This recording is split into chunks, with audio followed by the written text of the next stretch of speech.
اقرار مصطفیٰ جس سب تو پہلا کیتا اقرار مصطفیٰ اور پوچھا سی ایک صحابی دسو پسند کیے پوچھا سی ایک صحابی دسو پسند کیے دسیا صدیق اکبر دیدار مصطفیٰ دسیا صدیق اکبر دیدار مصطفیٰ صدیق جس نو کہندے او یار مصطفیٰ اسلام نو ضرورت جد پیش آئی اسلام نو ضرورت جد پیش آئی ہر چیز لے کے آیا حبدار مصطفیٰ ہر چیز لے کے آیا حبدار مصطفیٰ صدیق جس نو کہندے او یار مصطفیٰ اور جس نے نہ منے اجمل یاران مصطفیٰ نو جس نے نہ منے اجمل یاران مصطفیٰ نو در اصل اس نے کیتا انکار مصطفیٰ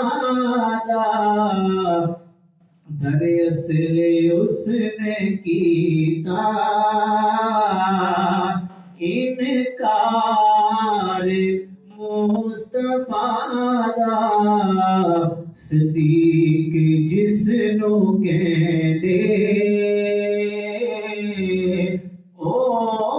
یار مصطفیٰ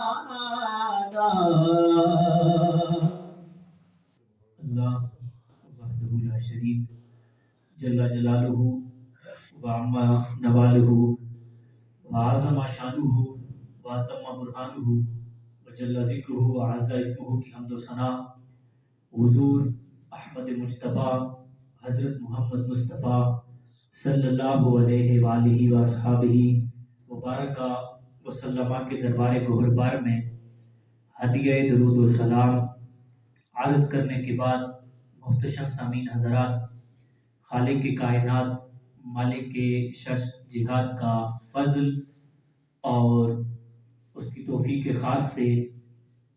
آج جمعۃ المبارک کے عظیم ساعتوں میں اور آپ رب کے پاکیزہ گھر میں موجود ہیں۔ خالق کائنات مالک شرش جہاد نے ہم پر انتہائی احسان عظیم فرمایا کہ اپنی یاد کی توفیق اور موقع عطا فرمایا۔ سامعین احتشام، ہمارا جو